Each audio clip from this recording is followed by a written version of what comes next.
Happy Tuesday. We got a full 15 game slate. Let's talk some more baseball. What's going on, everyone? Welcome back in to another episode for Just a Bet Outside. I am your host, Steven, and we're back with some more baseball talk. It was a teeny tiny profitable day yesterday, a 2-2 day. Hit a big plus money winner with Max Meyer, but we'll go over the recap in just a little bit. The NBA Best Bets video is already out now for the 3 playoff games on Tuesday, so be sure to go check that out. But of course, before we get into any graphics you see in this video are from an app called OUTLIER, the best betting research tool on the market today. Click that link below in the description for a 7-day free trial. So let's get into it, and I got an MLB fun fact to give you. Albert Bell, some of you guys might remember him, 90s, maybe early 2000s. Albert Bell is still the only player to ever hit 50 home runs and 50 doubles in one season. That's crazy. I looked up Judge just to make sure that was still the case, and he hasn't even reached 40 doubles yet. What a terrible hitter, huh? Anyways, in this video, we're going to recap that 2-2 day yesterday, and then we're going to go over good and bad hitter matchups. And then, like I said, we're going to give you the aces of bases, which is the total bases leaders in the last 15 days, and then give you the full pitcher report, and then, of course, end it with our 3 best bets and the recap. So hit that like button if you haven't already. Leave a comment below to help this channel continue to grow. If you're new to the channel, you know what to do. Hit that subscribe button. Come join this awesome community as we're on our way to 40,000 subscribers. So that's what I got for you. Let's get into it, and that means it's recap time. All right, there it is, the 2-2 day. We start out with the Brewers money line. We lost our 3-game winning streak of the underdog money line play of the day is over. Brewers took a 2-0 lead early with a 2-run bomb and did not score a flipping run after that. I just don't know what to say. They had so many chances, so many base runners like I expected, but you just can't get the job done if you can't get a hit with runners in score position. So the Giants won that one. Max Meyer over 5.5 Ks. Holy smokes. This was unbelievable. One of the best performances in major leagues this year. This man is good. If you do not know it yet, he had 14 strikeouts. I mean, what would have been the over 13.5 ladder if they even offered it? Holy smokes.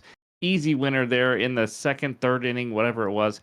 Yordan Alvarez under a half a run scored. I haven't bet one of these lately, but 0 for 10 against Gausman. Really struggling. Only scored 4 runs all year, and they give us a -115 line. I had to take a chance, and luckily we got the job done. He got on one time with a single later in the game, but didn't come around to score. So Aaron Nola under 17.5 outs. This was frustrating. He threw his 90th pitch with 1 out in the 6th inning. I thought if Jesse Winker gets on here, maybe we got a chance where they pull him because there's a jam. It's a close game still. But Jesse Winker rolls into a double play to end it, and he goes through 6. So either way, 2-2 day, very, very small winning day. But that's what we got for the bets recap. And now let's talk those hitter matchups.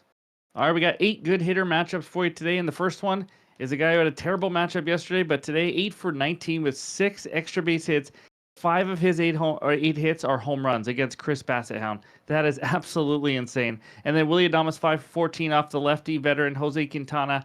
Newman 5 for 11. Marte 4 for 11. And then over there on the right, as you can see, not a ton, but these guys have lesser at bats with Cal Raleigh of the Mariners 3 for 8 versus Brian Bayo making his season debut finally. And then Luis Urias 4 for 11 off of Patrick Corbin.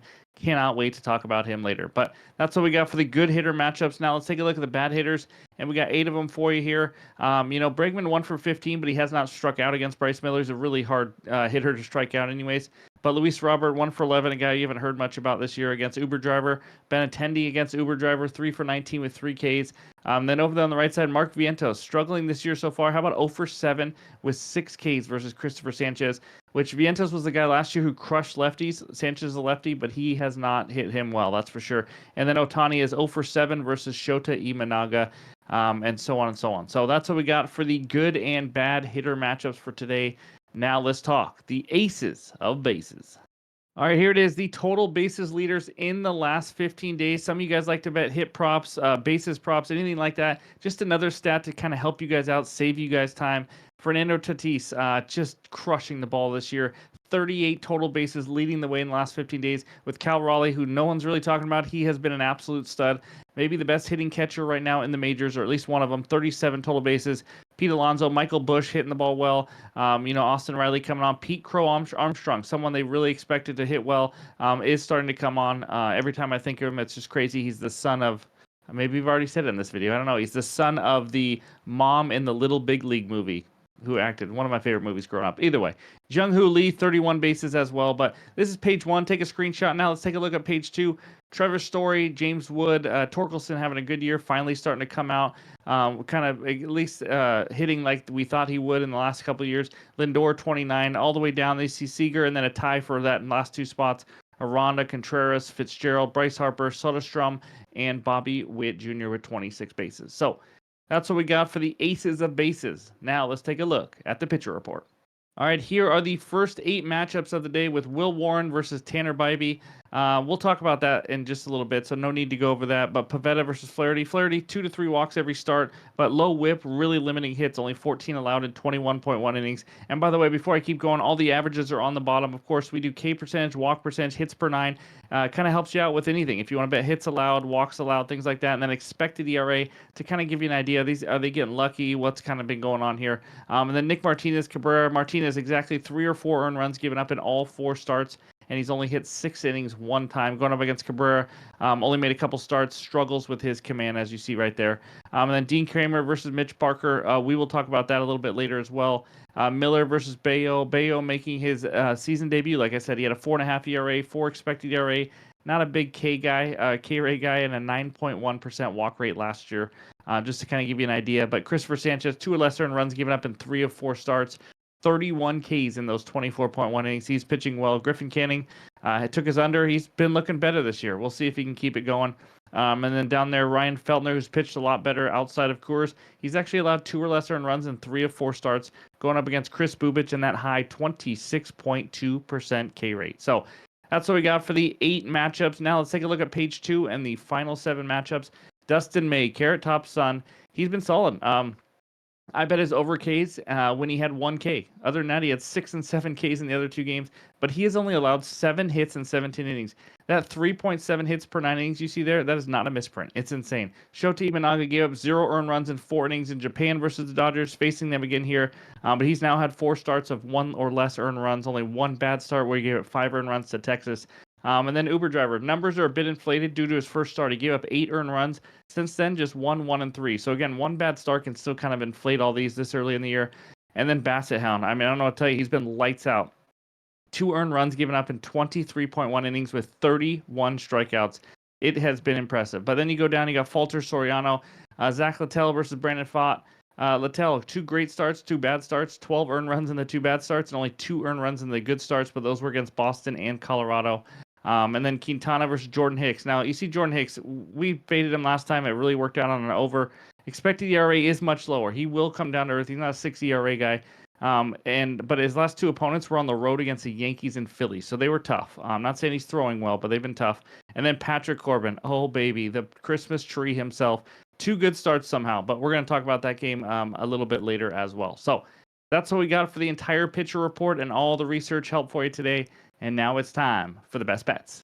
All right, this first one takes us out to Cleveland, where the Guardians host the New York Yankees. Yanks on the money line, -112. Guardians on the money line, -108, with a total of 8 runs. I'm going right to that total. Give me the over 8 runs, -110 on FanDuel for a half unit. I don't really understand why it's 8 runs. They just scored 10 games in game 1. Obviously, it doesn't mean anything. Every game is different with different pitchers. But let's talk the starting pitcher matchup. Will Warren versus Tanner Bybee. Will Warren didn't even make it out of the second inning last start. 5.17 ERA so far this year, 1.4 whip, allowing a lot of base runners. Struggling with his command, 9 walks in 15.2 innings. If you watch him play, I just don't think he really has a lot to offer. I don't think he's great. He's very inconsistent right now. Tanner Bybee.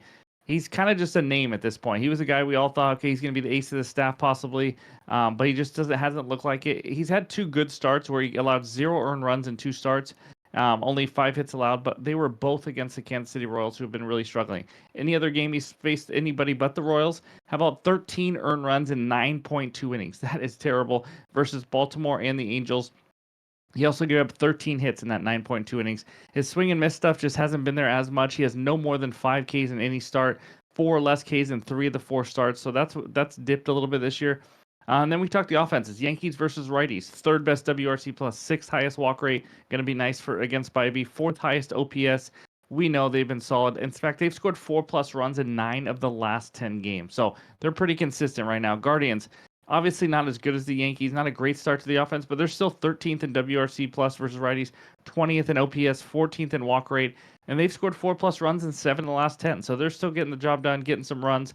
And again, if these two teams score 4 each, we win. So bullpen's decent so far, nothing special. I don't think the Yankees are going to have a great bullpen overall this year. Clase is struggling a bit for the Guardians. They just used Cade Smith yesterday. He could be again available today. But other than that, Guardians have the edge a little bit in my opinion. But these are not bullpens where it's just lights out or anything I'm worried about. Yanks pretty rested though from yesterday. Overall, two bad starting pitchers, two pretty solid offenses, especially the Yankees. And like I mentioned, a 4-4 tie gets us a win here because they obviously got to get to that 9th run. So give me the over 8 runs as my first best bet. All right, this second one takes us out to Sacramento. That's right. The A's host the Texas Rangers. A's money line minus 135, Rangers money line plus 114 with a huge total of 10 runs.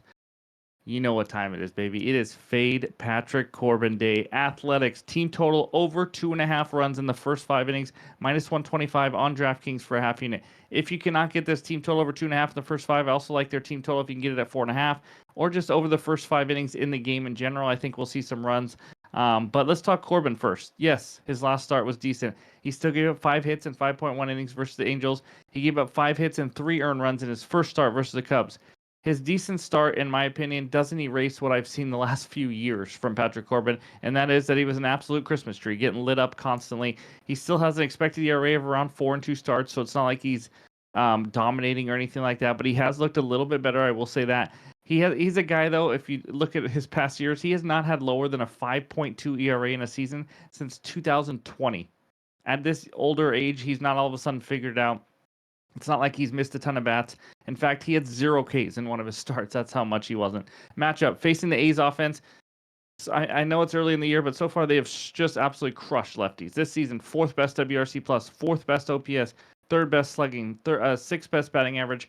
They haven't faced a ton of lefties, so like I said, it's a small sample size, but Soderstrom, Blade, Brent Rooker, and Shea Langoliers all have a batting average of 294 or better versus lefties. So I think they're going to get to him. I think they're going to score quite a few runs here again. Like I said, Corbin had 0 Ks in 1 start. I don't think he's going to get many here, which means we're going to get a lot of contact. I think we're going to get some hard contact. And again, this is a high total for a reason. We're expected to see runs. It's a minor league stadium. It's not that old Oakland Stadium where it's really hard to score runs there. So give me the A's team total over 2.5 runs in the first 5 innings as my second best bet. All right, this third one takes us out to the nation's capital where the Nationals host the Baltimore Orioles. Orioles money line minus 135, Nationals money line plus 114 with a total of 9 runs. Before I get to this third best bet, this will be my final bet on the video. I may have an added one before I even go to bed. There's a lot I like on this slate today. There's some props and some different things, and we'll find some plus money action too. But this one, it's another team total. Give me the Orioles team total under. That's right, under 2.5 runs in the first 5 innings. This is minus 135 on DraftKings. It's a juicy one. I get it. But I was just really hoping we got somewhat playable line at 2.5 here. I was waiting for it to come out. This is a combo of fading the Orioles versus lefties and also liking what I've seen from Parker so far. So let's talk about good old Mitch here. 1.85 ERA this year. Pretty solid. Giving up 1 or less earned runs in 3 of 4 starts. All 3 of those where he was dominated were at home. Where are we here? He's at home. 2 total earned runs allowed in 18.1 innings at home. 2 of those starts also against the D-backs and Phillies. It's not like he's facing the Rockies and terrible offenses. He has a nice 50% ground ball rate so far, limiting hard contact. He's just been solid. That's just all there is to it. Now, if you don't know the Orioles offense versus lefties, it's been absolutely horrendous. Scored 2 or less runs off 5 of the 6 lefty starters they faced. Only good game they had was the 3rd or 4th day of the Major League season against Sean Newcomb, who's not very good. Andrew Abbott, how about allowing only 2 hits and striking out 11 versus Baltimore? Logan Allen, 2 hits with 6 Ks. Not a great lefty pitcher either versus Baltimore. And these are hits, not even runs. 2 hits. Bubic and Crochet, obviously better lefties, gave up a combined 8 hits with 16 strikeouts versus Baltimore and 0 earned runs. I mean, this team has just not hit them well. In fact, here's their stats. 2nd worst in the league, WRC plus and OPS. 2nd worst batting average. They are hitting 184 versus lefties. An average walk rate to go along with the 5th highest K rate versus lefties. I also like Parker over 4.5 Ks. I thought about that as a bet as well. But 3rd lowest on base percentage. I mean, there's just no traffic at all. It's been horrendous for the Orioles. Now, do I think they're going to get a little better this year? Probably. I mean, they're pretty terrible right now. But right now, I just don't think this is the spot on the road against the lefty who's throwing the ball well. So I think he's going to dominate them. Give me the Orioles team total under 2.5 runs in the first 5 innings. That is my 3rd and final best bet. It's super late right now, but again, I'm going to be adding plays. This might be a high volume kind of day because there's a lot of bets I like here on this slate. If I have any hitters I like, I might have a hitter parlay as well. That'll be in the pinned comments as well. So before we get out of here, let's check out the recap. All right, there it is. The three best bets: over 8 runs in the Yankees Guardians minus 110 for a half unit. Athletics team total over 2.5 runs in the first 5 innings for minus 125. And then the Orioles team total under 2.5 in the first 5 innings. And I forgot to mention, Ryan won't let me bet on Orioles games for like another month if I lose this one. I have had a terrible record on Orioles games. So just take that into consideration. It started last year and it has continued this year, but I have to break the streak, and I really like this bet. So give me the Orioles team total under 2.5 first 5 innings as my third and final best bet. Again, more plays will be coming. Check the pinned comments below on X and on Discord. But thank you guys as always for watching. Can't thank you guys enough. Appreciate all the support during NBA season, MLB season, and all that. So hope you guys have a great Tuesday, and we'll talk to you soon.